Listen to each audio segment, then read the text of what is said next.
अस्सलाम वालेकुम वरहमतुल्लाहि वबरकातुहू। इत्तेहाद न्यूज़ में आप सभी का खैर मकदम है। आज एक बड़ी खबर के साथ आपके सामने आए, आप भी आखिर तक बने रहे क्योंकि भारत में करोड़ों लोगों का कुंभ मेला यानी कि महाकुंभ लगा हुआ है। अब तक 10 करोड़ से ज़्यादा लोगों ने पवित्र स्नान यानी गंगा नदी में डुबकी लगाने की बात कही जा रही है। 13 जनवरी से 25 फरवरी तक कुंभ का मेला जारी रहेगा। वज़ीर आज़म मोदी 8 या 9 फरवरी को कुंभ के मेले में जाएंगे। खैर, जिस तरह से इसकी इश्तिहारबाजी की जा रही है जैसे कुंभ मेला नहीं बल्कि योगी हुकूमत और साथ में मोदी हुकूमत का भी सियासी मेला या सियासी फायदा उठाने का ये मेला लगा हुआ है कहा जा रहा है। यकीनन कुछ मीडिया ने इसे धर्म के नाम पर धंधा कहा है, लेकिन कुंभ के मेले की अपनी पुरानी तारीख रही है। अंग्रेजों से पहले भी यहाँ पर कुंभ हुआ करता था। सैकड़ों सालों से कुंभ का मेला लगता आया है। खैर, बात करते हैं कि कैसे धर्म के नाम पर कुंभ मेले में तिजारत की जा रही है। भाजपा या योगी मोदी सरकार बज़ाहिर करोड़ों रुपए हिंदुओं पर लुटाने की तस्वीर बना रही है, पर हकीकत कुछ और है। बल्कि कुंभ के मेले को धर्म के नाम पर रुपए कमाने का जरिया बनाया जा चुका है। आप तस्वीर में देख सकते हैं कि किस तरह हिंदू ज़ायरीन यानी कि श्रद्धालु पर हेलीकॉप्टर से फूल बरसाए जा रहे हैं। अगर सच कहा जाए तो यही फूल ही ज़ायरीन को यानी श्रद्धालुओं को मुफ्त दिए गए, वरना यहाँ हर चीज़ की कीमत चुकानी पड़ रही है। यहाँ छोटी सी दुकान लगाने पर भी टैक्स वसूला जा रहा है। चाय की दुकान से लेकर मिठाई बेचने, फूल नारियल बेचने के लिए जमीन से लेकर 13 जनवरी से 25 फरवरी तक तिजारत करने पर भी रुपया अदा करना पड़ता है। और यह बात दैनिक भास्कर ने अपनी रिपोर्ट में कही है। जहां एक तरफ हिंदुओं की आस्था की बात करने वाली भाजपा सरकार हिंदुओं से ही किस तरह रुपया वसूल कर रही है, इसकी महज एक तस्वीर ही कह सकते हैं। अब इस महाकुंभ में बेरोजगार नौजवानों को चोरी करते हुए पकड़ने की वारदातें भी पेश आई हैं। कुछ लोग साधु का लिबास पहनकर लूट मार की कोशिश करने वालों को हाल ही में पकड़ा गया है। कुंभ मेले में करोड़ों लोग डुबकी लगाने की बात कही जा रही है, लेकिन कुछ ऐसी बातें भी यहाँ सामने आ रही है जिससे ज़ायरीन यानी श्रद्धालु हुकूमत के इंतजाम से परेशान है। जनवरी की सख्त ठंडी में किसी तरह का इंतजाम नजर नहीं आ रहा। आप ये वीडियो में देख सकते हैं कि किस तरह कुछ खवातीन अपनी शिकायतें दर्ज कर रही हैं। लिहाजा गोदी मीडिया को योगी मोदी की तारीफ से ही फुर्सत नहीं मिलती। अब इन तस्वीरों को वह कहाँ दिखा पाएंगे, जबकि इत्तला के मुताबिक किसी तरह की नेगेटिव खबरों को फैलाने पर भी पाबंदी लगा दी गई है, ऐसा बताया जा रहा है। कहा जाता है कि कुंभ का मेला बरसों से इलाहाबाद में लगता है।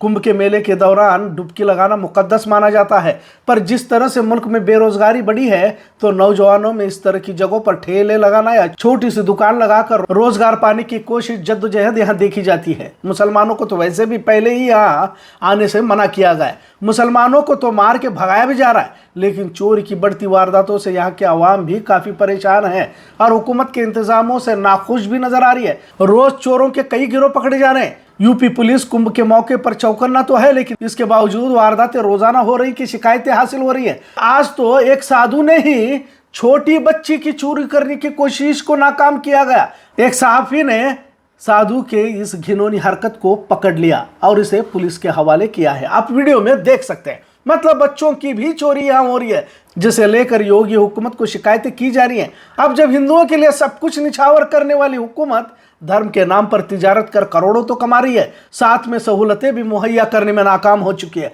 मिसाल के तौर पर लड्डू की दुकान के लिए 75 लाख रुपए, तो किसी होटल में आपको कमरा लेना है तो 2000 का कमरा अब कुंभ के दौरान 20,000 रुपए से लेकर 1 लाख रुपए तक की कीमत चुकानी पड़ेगी। कैसे लूट मार नहीं तो क्या कहा जाएगा।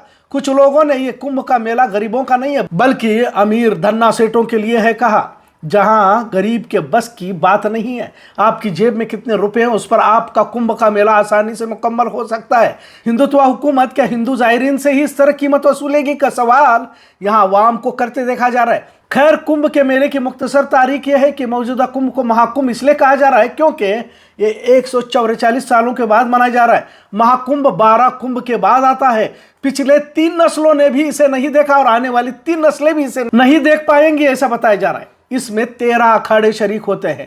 रोजाना 125 करोड़ रुपए हुकूमत खर्च कर रही है बताया जा रहा है, लेकिन आवाम की शिकायतें हैं कि सहूलतें नहीं मिल रही है और रुपया हर जगह पर पूछा जा रहा है। अब इस महाकुंभ पर भीम आर्मी के चंद्रशेखर रावण ने भी सवाल उठाए हैं और कहा है कि जिनके दिलों में बुग़्ज़ कीना पाप है वही लोग वहां जाकर स्नान में डुबकी लगाते हैं। जब रोजाना 125 करोड़ रुपए कुंभ के मेले पर खर्च किए जा रहे हैं तो यही रुपया अस्पताल, तालीम, गरीब, किसान, मजदूर, पिछड़े, दलित, आदिवासियों पर क्यों खर्च नहीं किया जा रहा। बच्चों के मुस्तकबिल के लिए क्यों रुपया खर्च नहीं किया जाता? क्या इन तमाम से भी कुंभ का मेला अहम है? ऐसा सवाल भी इन्होंने उठाया। लिहाजा धर्म के आड़ में इंसान की बुनियादी जरूरतों को पीछे छोड़ दिया जा रहा है। अब चंद्रशेखर आजाद के इस बयान पर एतराजात भी दर्ज किए जा रहे हैं, पर चंद्रशेखर आजाद अपने बयान पर कायम है। जो लोग पापी है वही यहाँ जाते हैं, कहते हुए कहा कि हम तो कर्मों पर भरोसा करने वाले, लिहाजा पापी लोग वहां जाकर डुबकी लगाते हैं जिससे इनके पाप गुनाह धुल जाते हैं। जैसा हमने पहले ही कहा है कि इस महाकुंभ को धर्म का धंधा बनाया गया है। इसकी एक और मिसाल यहाँ देखने को मिलती है।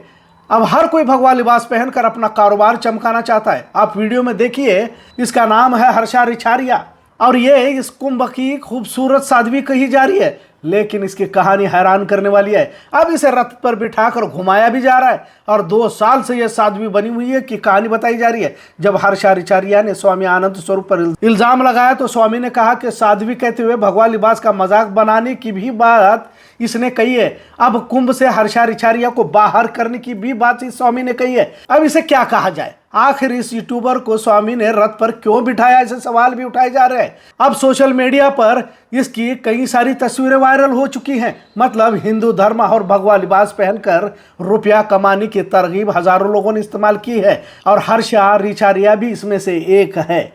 अमीरों के लिए वीआईपी और गरीबों के लिए अलग से रहने की जगह, ऐसा फर्क भी यहाँ देखने को मिलता है, जिस पर भी तंज कसा जा रहा है। महज एक रात रहने के लिए वीवीआईपी टेंट भी है तो गरीबों के लिए खुला आसमान है। इस वीडियो में आप देख सकते हैं कि किस तरह खुले आसमान के नीचे लोग जमीन पर सोए हैं। उनके जिस्म पर एक सिर्फ कंबल है। इस सख्त सर्दियों में कई लोग बीमार होने की भी बात कही जा रही है। निजी कंपनियां और सरकारी कंपनियां दोनों हाथों से लूट रही हैं। आप कुंभ का पुण्य कमाना चाहते हो तो जेब भी भारी होनी चाहिए। अब इस तस्वीर के बाद भीम आर्मी के चंद्रशेखर आजाद के बयान की हकीकत भी समझ सकते हैं। खैर, महाकुंभ को आस्था के नाम पर रुपए कमाने का कारोबार कहा जाने लगा है। कुंभ के आखिर तक 25,000 करोड़ रुपए कमाए जाएंगे, ऐसा कयास लगाया जा रहा है। पर क्या इससे मुल्क की तो बात दूर है, सिर्फ यूपी की ही गरीबी दूर हो सकती है क्या? या हजारों करोड़ रुपए भी कहीं अमीरों के ही नजर न हो जाए का सवाल पूछा जा रहा है, क्योंकि अब तक तो यही देखने को मिला है कि धर्म के नाम पर गरीब ही को ठगा जाता है और अमीरों की जेब भरी जाती है। इतना जरूर। आज का मौजू कैसा लगा इस पर जरूर कमेंट करें। इत्तेहाद देखने के लिए शुक्रिया। अल्लाह हाफिज। चलो भाई,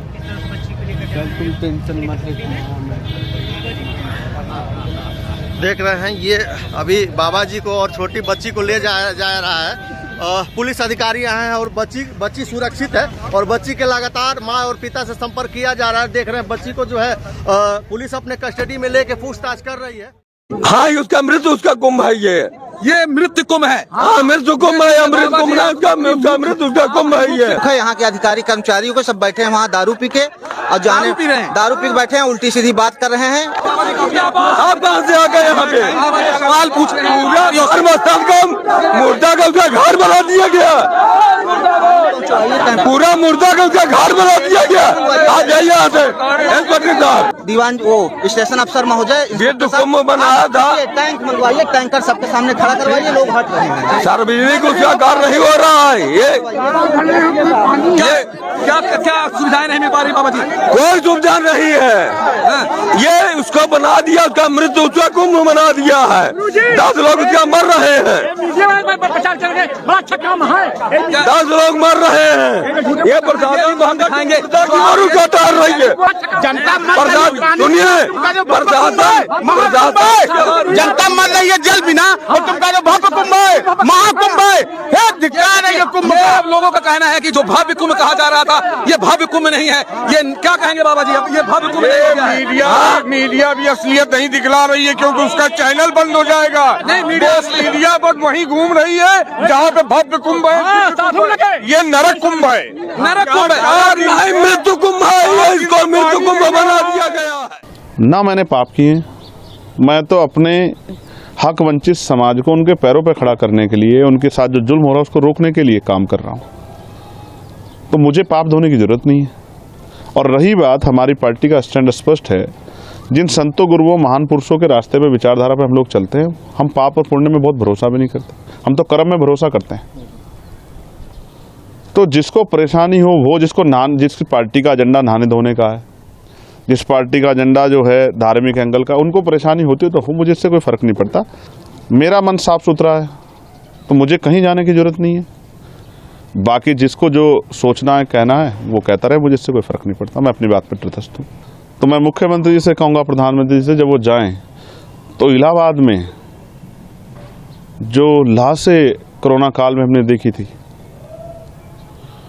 उन लोगों के लिए भी जिनका अंतिम संस्कार भी नहीं करा, उनके लिए भी प्रार्थना कराएं, क्योंकि वो आपकी सरकार की निकम्मेपन की वजह से हुआ था। आप मेडिकल फैसिलिटी नहीं दे पाए थे।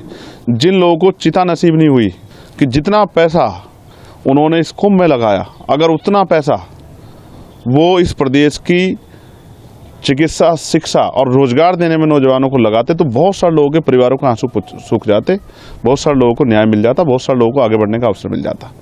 तो इनका एजेंडा जो है नहाने धोने का और धार्मिक एजेंडा, इन पर मैं कुछ कहना नहीं चाहता। शर्म आनी चाहिए कि एक लड़की जो धर्म से जुड़ने के लिए आई थी, धर्म को जानने के लिए आई थी, सनातन संस्कृति को जानने के लिए आई थी, आपने उसे इस लायक भी नहीं छोड़ा कि वो पूरे कुंभ में रुक पाए। वो कुंभ जो हमारी जीवन में एक बार आएगा, आपने वो कुंभ एक इंसान से छीन लिया। तो इसका पुण्य का तो नहीं पता, लेकिन ये जो आनंद स्वरूप जी है, इनको पाप जरूर इस चीज का लगेगा। कि जो अभी कुंभ मेले में चर्चित लड़की है हर्षा रिछाड़िया, उसने अभी एक वीडियो बनाया है रोते हुए, और उसने कहा है कि स्वामी आनंद स्वरूप जी ने पाप किया है। एक ऐसी लड़की जो सनातन धर्म में जा रही थी, मॉडल की दुनिया को छोड़ करके, उसको कुंभ से भगाने का काम किया, उसको रोकने का काम किया, रुलाने का काम किया। देखो, कुंभ में तुम्हारी जैसी कई लाख लड़कियां आई हुई हैं, मैंने किसी को कुछ नहीं कहा। तुम आचार्य के रथ पर सवार होकर के मीडिया को बाइट दे रही थी कि मैं 2 साल से इस जीवन में हूं, 2 साल से साध्वी हूं। जब मैं असलियत को जाना तो तुमको रोकना मेरा कर्तव्य है। तुम गलत रास्ते पे जा रही थी, इसलिए हमने तुमको रोका। तुम्हारी सारी असलियत बाहर आ गई, जनता के सामने आ गई, तुम्हारे सारे चित्र आ गए। तुम्हारी माँ कह रही कि तुम्हारे अगले महीने शादी है। मेरा उसमें कोई रोल नहीं है। लेकिन ये सब बातें सुनने के बाद एक धर्म का, एक त्रिपुंड का, तिलक का, भगवा वस्त्र का मजाक बनाते दिखना क्या मैं बर्दाश्त कर सकता हूं? तो और लोग अपनी दुकान चला रहे होंगे, बर्दाश्त कर सकते हैं, मुझसे बर्दाश्त नहीं होता है। और मैंने तुम्हें रोकने का काम किया। तुम एक सामान्य लड़की की तरह आराम से कुंभ मेले में अपने ही गुरु के शिविर में रहो, मुझे कोई आपत्ति नहीं है। लेकिन फिर त्रिपुंड लगाओगी बिना संन्यास के, बिना परीक्षण के, तो निश्चित रूप से तुम्हें फिर से टोकूंगा, फिर से रोकूंगा।